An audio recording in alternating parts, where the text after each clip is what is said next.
do so differently? And I said, we use music to help retrain the brain when we use phonics. He said, are you a doctor? Well, that's when the Holy Spirit spoke to my heart to go to school and get another degree, like a thermometer, another degree to help dyslexic children. And I thought this would help me get it out to everybody, that music enhances reading. So I published my book in 2018 to get the word out. 15 of the 30 students who came in far below basic achieved the 40 percentile just after the 6 weeks without music. The other 15 achieved the 60 percentile range, so they both made significant gains. I left the school system just recently, 2018, and I started a nonprofit to help dyslexic children. Suddenly the Holy Spirit woke my husband up one morning in January in 2019, 4:30 in the morning. You want to get up? And he heard the Lord say, build the app. He ignored it at first, but he said he couldn't sleep, so he got up and he wrote it down in his diary to build the app. And he told me about it that night. And the Holy Spirit was already speaking to me about trying to create something that would allow a stereo kind of input, music in the left ear and spelling exercises in the right ear. So the Lord brought the right people in my path, and we created the app CDSM. And you're going to have to download it later. And it's on Android and iOS, but it plays classical music in the left ear and spelling exercises in the right ear. So dyslexic students no longer have to feel dumb, be held back, or move forward without knowing how to read. I was sad witnessing kids fail in school and seeing homes turn into battlefields over the most empowering thing like reading. This happens every year. Because a dyslexic child struggles with reading. And I know many dyslexic children are so bright and so gifted. And I believe if the environment would embrace reading, it opens up a world of opportunity and brings peace to the household. The problem is lack of trained educators to serve this population of people, limited budgets. Now, is there a set of glasses that removes tears? Limited budget for professional developments and lack of awareness of what dyslexia is. Teachers not knowing the best way to serve this population. As a result, students are experiencing low self-esteem. They're at risk of dropping out of high school, going to prison, and even committing suicide. That's right. And it doesn't have to be that way. I'm going to share with you exactly what needs to be done. We need to help educators learn an effective reading intervention at an affordable price in a timely manner. So we're going to transform education by empowering dyslexic children to thrive. We're going to take a deep dive into the science of reading and how it affects the brain. So in my book, Dyslexia, A Trait of Genius, back there, Sally Shea, I talk about Sally Shaywitz on page 36. And she talks about several brain parts that have trouble connecting. The parietal lobe, touch the top of your head. That is your language comprehension part of your brain. The temporal lobe, which is the auditory perception, that's right above your ear. Touch above your ear.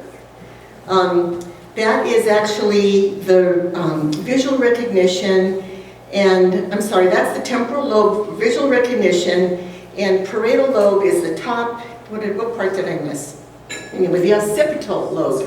That's the lower back part of your brain, which processes visual information and controls visual perception. Seeing the information, seeing and hearing, all these parts need to work together. So God gave us the brain parts to all work together. We weren't made to read like we are to see and to hear, but God gave us the brain parts to all work together, and He's given us ways to work with this. And in the Industrial Revolution, when we inherited the printing press, we lost 20% of our population, our creatives, because reading became that standard of intelligence when it shouldn't have been. So Dr. Roger Sperry was famous in the 1960s for his split brain theory. And you know, in the 1960s, what happened in our schools? We took God out of schools. We took prayer out of schools. God was giving us a neuroscientist to help us bring the science to the schools. He worked with the left and the right sides of the brain separately and in concert. And he said if educators could take this information into the classroom, we'd help the kids with word blindedness, which is what it was called back then. He addressed the left and right angular gyrus, and in my book, I talk about Dr. Roger Sperry winning a Nobel Prize in the 1980s, and we haven't even used his science. So I created, the Lord led me to create a curriculum to follow the science of reading, and we created the app that accompanies it, CDSM, and it's available for free after 5 years.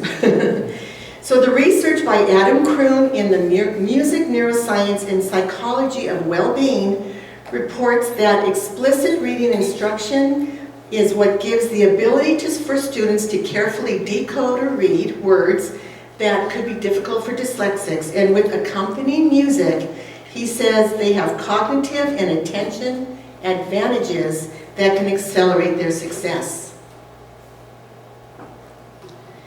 So, what is genetic and developmental dyslexia? In my book, Prisms of Brilliance, on page 44, genetic dyslexia comprises 40% of our population. The remaining 60% of dyslexia is developmental. So, what does that mean? How does that happen? It's no phonics, parents not knowing how to read to their children, substitute teachers not correctly trained, not having the correct tools, no teacher training. And reading really is the gateway to learning. The science of reading and why is early intervention critical? Remember, if kids aren't reading by 4th grade, they rarely catch up. A professor friend of mine who worked in criminal justice at a local Christian university, unnamed, he worked for the Department of Justice back east, and he told me he knew of a school district who looked at the illiteracy rate of 3rd graders to determine how many prisons to build. So 3rd grade illiteracy rates were helping the state determine the amount of prisons. No extra money was allocated for mandates we received in 2015 to assess for dyslexia and provide intervention for dyslexic kids. Our own Governor Newsom didn't spend the $2.5 million that he promised for early intervention. It's promised this year now. But anyway, public schools receive twice as much money for special ed kids as they do general ed kids. I don't know if you knew that or not. Fun fact. So research says that 1 in 5 people are dyslexic, and so many of them are just in the regular classroom, not even in special ed. But those that are in special ed are eligible under specific learning disability. 85 of that category are dyslexic, and how easy it would be to remediate that population and let them exit special ed. Currently, 2/3 of our students measured by the National Report Card for 4th and 8th graders are below proficient. How many of you ever received a C- in a class and you were so thrilled? How many were thrilled to get the C- to get through it? How many received C- and you felt really bad because you have another progression to go and you knew you were going to be struggling because you had to go to level 2, level 3. So that C- was an indicator of proficiency, and 2/3 of our kids aren't even there. That just breaks my heart. So the correlation is 35% of high school dropouts are dyslexic. 88% of the juveniles in our juvenile court system are dyslexic. 66.9% of the prison inmates are dyslexic or illiterate. They say illiterate, they don't want to name them dyslexic. And in my book, Dyslexia, A Trait of Genius, on page 44, I point out that 35% of the United States entrepreneurs are dyslexic. 40% of self-made millionaires in the United States are dyslexic. Jillian Lynn was a third grader whose mom was concerned that she wasn't reading and took her to the doctor. The doctor put Jillian in a room, turned on the music, and they walked out and they looked in the window and they saw Jillian dancing. She was transformed when she heard the music, and he said, "There's nothing wrong with your daughter. She just needs music while she's learning." So at the age of 20, Jillian was the Lilac Fairy and the Sleepy Beauty. At age 50, she was approached by 2 directors to be the lead choreographer for Cats and Phantom of the Opera. Jillian died in 2018 at the age of 92. And her mother was her advocate in 1926.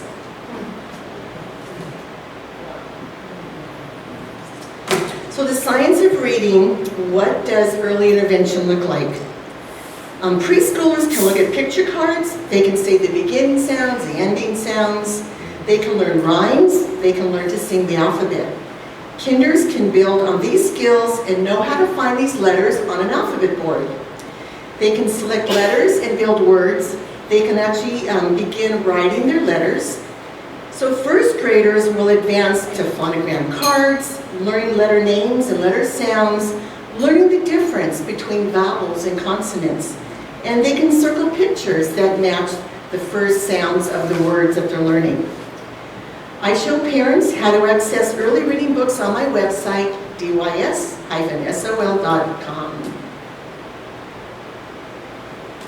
The science of reading. What are the 12 steps to teach reading? Okay, first, explicit and direct. It has to be done in a one-on-one setting. Kids can't follow other students that are modeling. They have to be explicitly taught by a trained teacher. And it has to be diagnostic and prescriptive, analyzing what each child needs differently and how to help teach a concept correctly.